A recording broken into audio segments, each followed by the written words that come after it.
नमस्कार दोस्तों, मेरे इस चैनल में आप सभी को स्वागत है।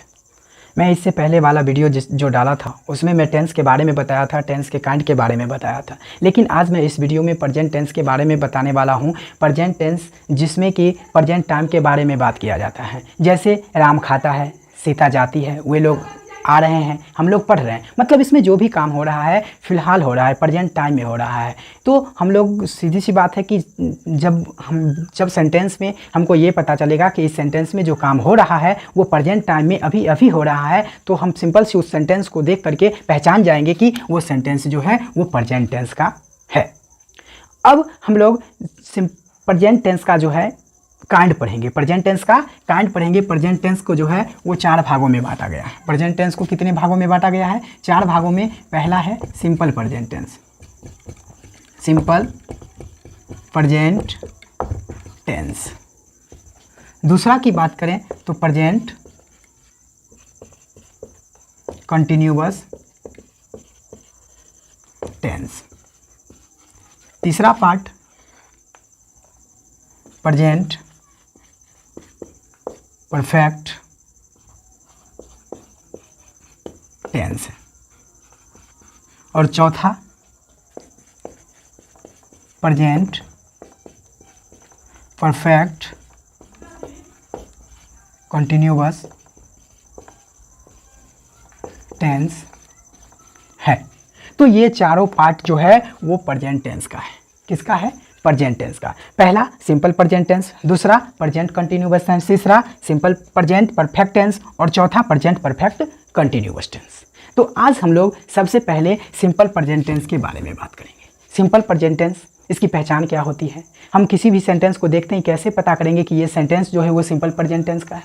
तो इसके लिए आपको रूल पढ़ना होगा कि सिंपल प्रेजेंट टेंस का कैसे, ये सेंटेंस जो है सिंपल प्रेजेंट टेंस का कैसे हुआ, कैसे हम पहचानेंगे कि ये सेंटेंस देखते ही हम देखते ही बेहिचक कह देंगे कि ये सेंटेंस जो है वो किसका है?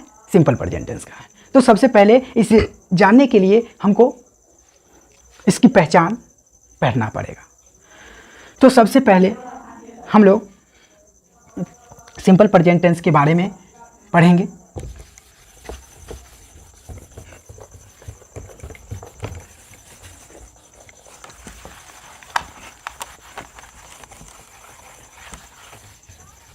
सिंपल प्रेजेंट टेंस के बारे में पढ़ेंगे। Simple present tense, simple present tense, इसकी पहचान क्या होती है? पहचान जिस हिंदी वाक्य के अंत में, जिस हिंदी वाक्य के अंत में ता है, ती है, ते हैं, ती हूँ लगा रहे, वह वाक्य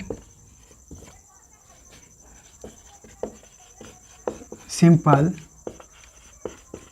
प्रेजेंट टेंस का होगा। एग्जाम्पल, मैं जाता हूँ, सीता पढ़ती है। यानी आपको हम सिंपल प्रेजेंट टेंस के बारे में बता रहे हैं, सिंपल प्रेजेंट टेंस की पहचान क्या होती है। तो जब भी हमें सेंटेंस में के अंत में ता है, ती है, ते है, ती हूँ, ता हूँ लगा दिखे तो हम समझ जाएंगे कि ये सेंटेंस जो है वो सिंपल प्रेजेंट टेंस का है। किसका है? सिंपल प्रेजेंट टेंस का है।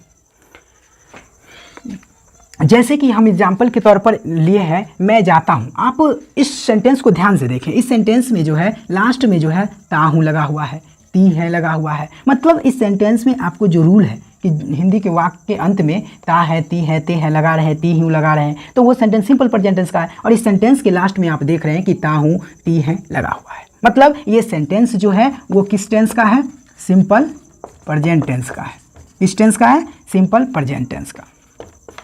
ये दोनों सेंटेंस सिंपल। तो कोई भी सेंटेंस जिसका लास्ट जो है ता है, ती है और ते है से हो, वो सभी सेंटेंस जो होगा वो सिंपल प्रेजेंट टेंस का होगा। तो अब आप इसके पहचान के बारे में पढ़ लिए।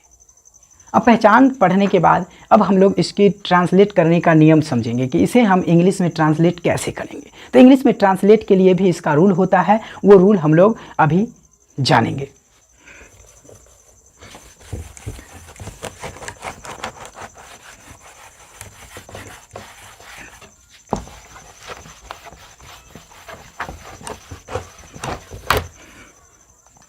इसका रूल नंबर 1 कहता है कि ही, सी, इट या नेम तथा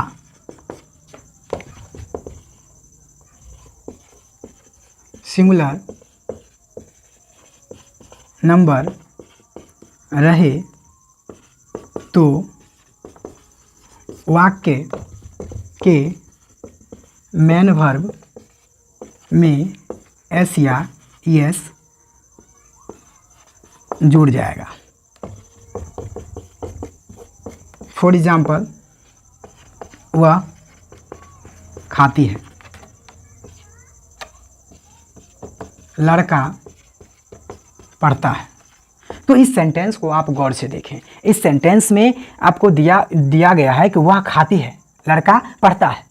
अब इसमें जो इसका जो ट्रांसलेट हम लोग करेंगे तो कैसे करेंगे? तो आपका रूल नंबर 1 जो है ही, सी, इट या नेम तथा सिंगुलर नंबर तो समझते हैं, जिस एक वचन यानी जिसमें किसी व्यक्ति या किसी वस्तु को एक होने का बोध होता है, उसे हम सिंगुलर नंबर कहते हैं। जैसे कि लड़का हो गया, लड़की हो गया, बिल्ली हो गया, है ना। तो ये सब क्या है? ये सब सिंगुलर नंबर है। तो सिंगुलर नंबर जैसे यहाँ पे लड़का बोले तो सिंगुलर नंबर रहेगा, तो सिंगुलर नंबर रहेगा तो सेंटेंस के मेन वर्ब में एस या एस लग जाएगा। जैसे लड़का पढ़ता है तो लड़का का क्या हो जाएगा? बॉय। और पढ़ना मेन वर्ब क्या होता है? पढ़ना का मेन वर्ब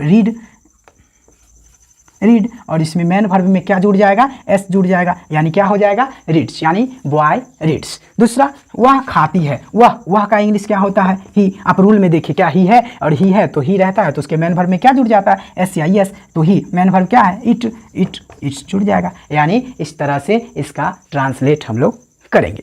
अब इसका सेकेंड रूल,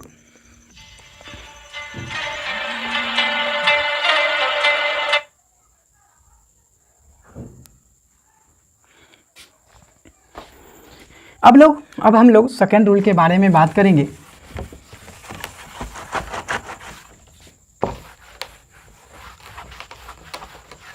इसका सेकेंड रूल जो है वो है आई, वी, दे, यू तथा आई, वी, दे, यू तथा प्लूरल नंबर रहे तो वाक्य के मेन वर्ब में एस या एस नहीं लगेगा। बस सिंपल सी बात। जब भी आपको सेंटेंस में जैसे आई हो गया, वी हो गया, दे हो गया, यू हो गया, या प्लूरल नंबर मतलब एक से अधिक यानी बहुवचन, है ना। बहुवचन जैसे लड़कियां, लड़के, बिल्लियां, है ना। तो ये सब अगर रहे तो आप एस या एस उसके मेन वर्ब में नहीं जोड़ेंगे।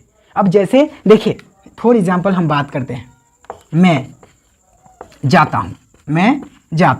अब मैं जाता हूँ, मैं का क्या होगा? आई होगा। और आई यानी यहाँ पे आई है, सेकंड रूल में आई है, मतलब सेकंड रूल कहता क्या है कि आई, वी, दे, यू तथा प्लूरल नंबर रहेगा तो उसमें उसके मेन वर्ब में एस या एस नहीं जुड़ेगा। तो मैं जाता हूँ यानी मैं लगा हुआ है, इसके मेन वर्ब है गो में कोई भी एस या एस नहीं जुड़ेगा, मतलब ये सेंटेंस कंप्लीट। दूसरी बात, लड़के खाते हैं। अब लड़के खाते हैं मतलब ये तो प्लूरल नंबर हो गया, और जब ये प्लूरल नंबर हो गया तो प्लूरल नंबर के साथ भी तो उसके मेन वर्ब में एस या एस नहीं जुड़ता है, मतलब यहाँ पे प्लूरल नंबर यानी बॉयज, मेन वर्ब इट, बस सेंटेंस कंप्लीट। तो हम लोग कोई सिंपल प्रेजेंट टेंस का इस रूल फॉलो करके और हम लोग उसका ट्रांसलेट कर सकते हैं। तो हम आज का वीडियो इतना ही तक एंड करता हूँ।